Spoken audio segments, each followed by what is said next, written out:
Alright, let's participate in the Eleection. In the race. Let's wait until the plump up is done. Get that Eleection into our inventory and let's set off to Podish. And if you didn't understand these words I said, well, I encourage you to go back to the first episodes of this playthrough and even watch the introduction there. So what we're doing is racing to the Podish. And the one thing I looked up, I watched a little bit of a playthrough of Vangers made by some Russian guy on Twitch and then uploaded on YouTube.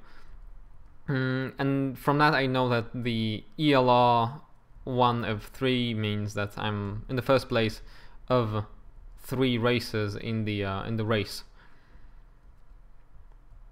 And I see. I think the I think from what I understand is that there is this system of respect and dominance. I think, like a notoriety karma system, and the whoa, that goes really fast there. And what that influences is, for example, the delay after which the opponents spawn in the race, is what the guy said, I think. But apart from that, let's just get to the Podish. Jump over these guys here, as their explosions seem to damage my armor somewhat if I'm caught into the shockwave. It does seem like I'm still in the first place here, so let's make a big jump and try to cut a little bit of to get a little bit of a shortcut going here. Let's make another jump. The jump is quite the thing you got to get used to. You charge up your jump by holding down the jump button, and still your mecha seems to be quite light, so it sends you flying all over the place. Gee, Fitter, you got here first. Now you're the hero of the Eleection. Eleection, maybe. Something the Eleepods will remember. We know how to separate the grain from the chaff. We Eleepods appreciate smart and efficient Vangers, and we are granting you a handful of beebs for your pain. I guess the currency is beebs. It's one of those games with strange currencies like beebs and brozuf, if you ever played Divine Cybermancy. Know our generosity, cunning hearse rider. Huh. And keep on serving us well. I think I will, if you keep giving me beebs. So, Rover, it's time to tell you about the basis of the universe, about us, the profound Eleepods. Here we go, exposition. The story of the chain is cloudy to us. We don't like fairy tales like the Zeeksen do. That's why all the various rumors about the ancient Softy and cursed Crispo mean nothing to us. So, was the introduction just rumors? Or maybe it's something that the Eleepods say. And if you're a fan of bedtime stories, go to Necros. We all have your ears stuffed with phlegma. No, those guys do not joke around with stories. We Eleepods are not bound by time and real deeds. For us there is no past, and we do not care about tomorrow. However, we have studied the current moment at length and know everything about the present. That's quite different from how humans operate. I mean, the present does not actually exist quite as much for us humans, but let's go back to what Leapke is saying. None of the inhabitants of the chain have been allowed the feeling of knowledge about the condition of all things that we have. We need but to collect all the chords from the pods into an unified harmony, at which point we'll see all the world in our consciousness as a unified, motionless mold. Huh. So they are trying to sing in unison to have the to be granted the ability of knowing the theory of everything. The equation of everything is how I understand that. We're quietly stewing deep in Fostral and the happiness of dipping a comb in a sticky phlegma and running it through protuberances swollen with nimbus. Slipping the P-beam through a vain world is not for you or any other of the luckless to know, be they Bieberats or Zeekson. You selfish bastards, you. The essence of the Eleepods is all in pods. Makes sense. And the feeling of unity. We do not have loneliness or the fear of the nubbin of life. Or the fear of the nubbin of life before the real, immense world, as our subconscious is wrapped up in pods.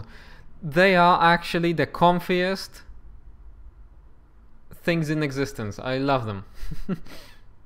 Then again, you probably don't need to know that, Kurt Hunter. Or Cert Hunter? I don't know. We will explain later the connection between pods and the P-beam. Okay, let's keep that in mind. Not every Vanger survives up above, and not every Vanger is needed by the Eleepods. Remember, information about the current instant in all the universe is ours, and you are just the executor of our will. Or you're just lazy, confied up in your little pods, and I ran all your errands. I have nothing to say, Fitzer. Leave me alone. I am busy. Yeah, okay. Let's get that over right here.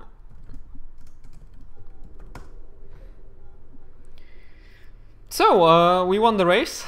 We got a little bit of insight into what Eleepods are. I guess they live in the present. Is all they do. And we got a lot of money. We got 5,000. What was that? I forget. Grubs, something like that. So I'm gonna take a look at some of the mechas available here, and we'll see what happens in the next episode. Where to go next? All right. The Eleection is done. Let's take a look at what the mechas available in Leapkey store are. They're all very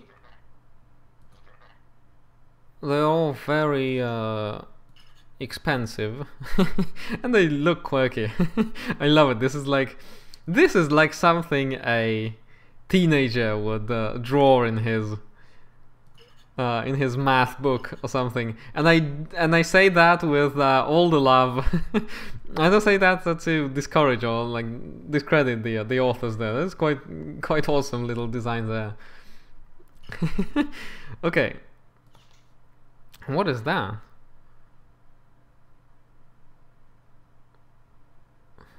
Huh. Interesting. There is a lot of different mechas, and those that I looked up first and said they were very expensive. They are, Jesus, that's quite a big one, huh? Let's go back, I guess. No. I don't want that. Okay, this goes back. Okay. That's a big one here. This is a cool one. Look at those blades. That's cool. That's very I do feel like a teenager. I like this one, the Ancient Demon. It's quite a nice looking Jeep with two drills on the front. So I do want to make this 27,000 bobs, or however was it they were called.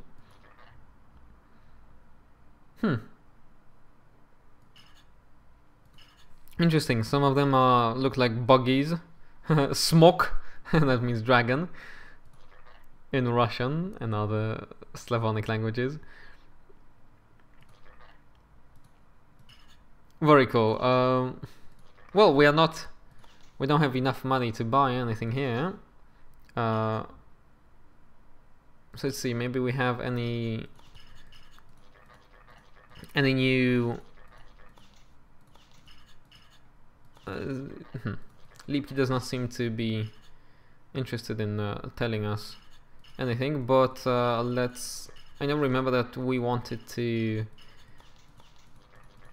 know what is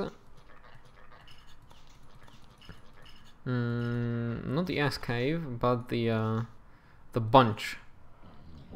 All bios have bunches, the communities we live in. Okay, so a bunch is a community, like maybe a city. For us, the bunches are everything, the meaning of life itself. So it's just hometown in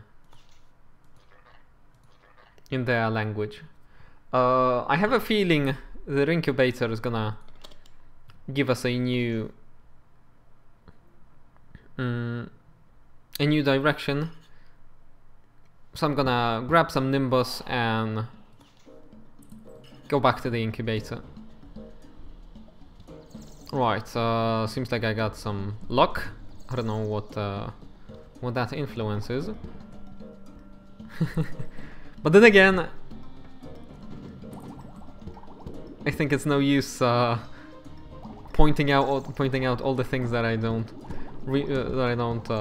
quite understand in Vangers. Alright, I want to get out of here, so let's get a little jump and a little nudge there. I seem to be quite in a bad spot there, so maybe let's go up here. Remember to jump up if the air gets low. There we go. And there was a gauge in the lower right corner. By the way, this is how I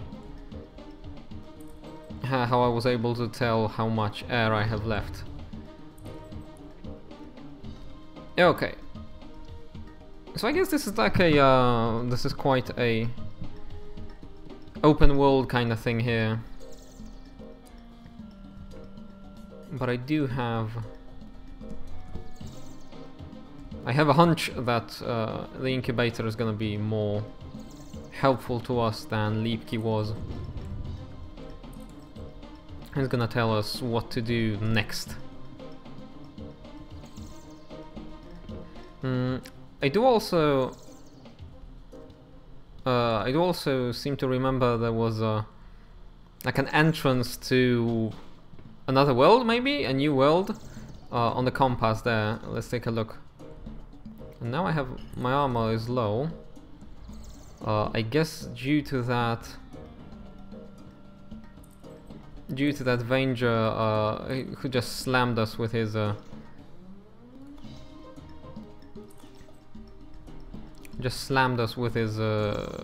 saw blades, I guess. So let's go to the armor repair place. It seems to be somewhere around the corner here. I'm trying not to get caught in the blast radius of these green blockades exploding, as it seems that I get damaged by running through them. There we go.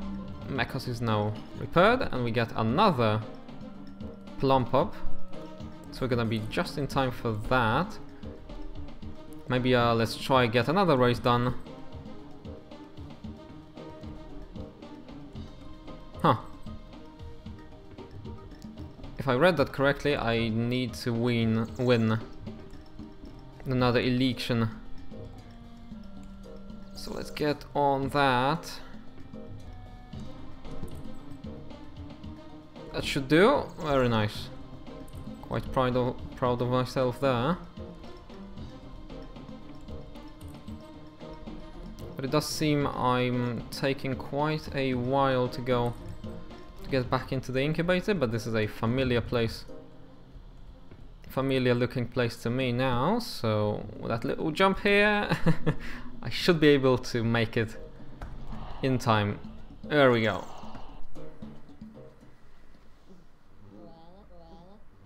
Very nice. Let's sell off that Nimbus. Get a little bit of those bugs there. And another Eleection is coming up. So let's save right here.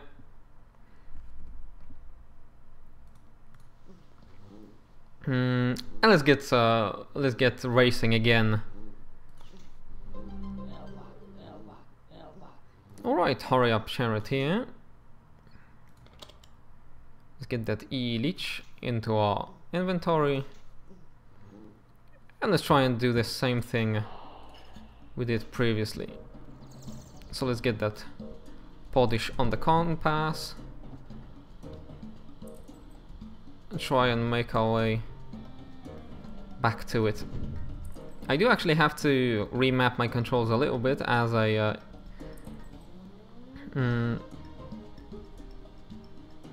put too many buttons under my left hand there, and jumping seems to be quite uncomfortable. And also I discovered that you do actually need to slow down a little bit and use your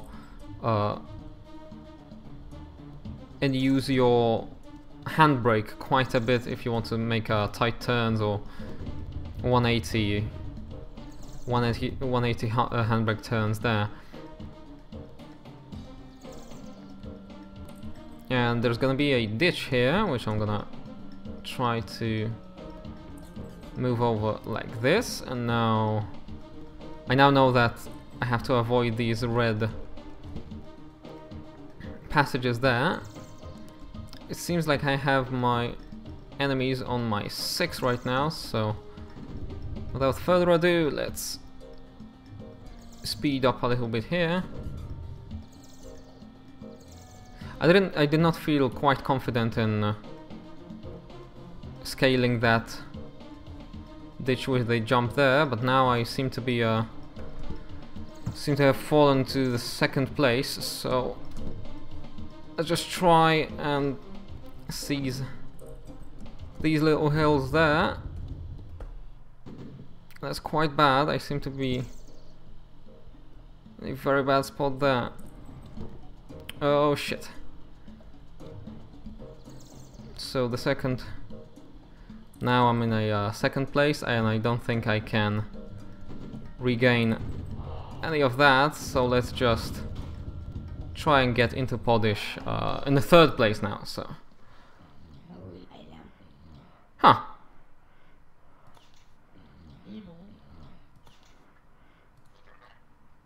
alright, that didn't go as well this time round, but well,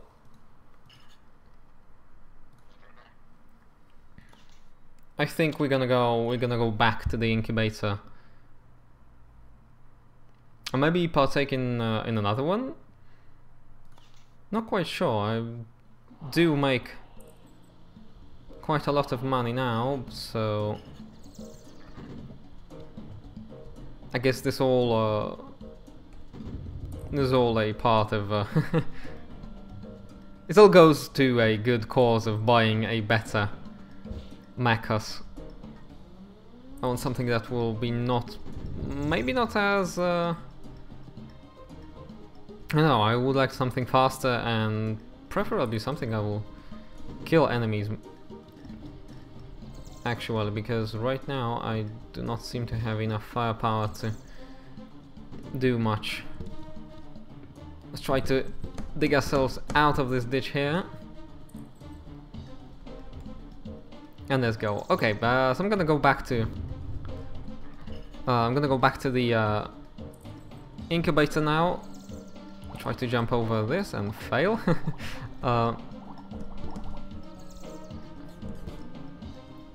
There we go. I'm gonna save there, and then change my controls a little bit to be able to move with both my using both my hands and the keyboard.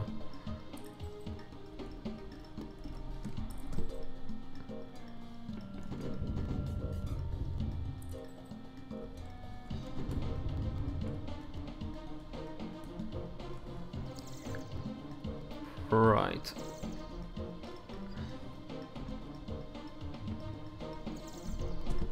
Yeah, so I seem to be I can't put it to words, but I seem to be I seem to feel a little bit better how the world is constructed. Like this, as you could see, up and down did not actually mean much. Like the lateral movement on the map brings you closer to the to your destination, so it really seems that it's all on a spiral, maybe on a helix, not exactly on a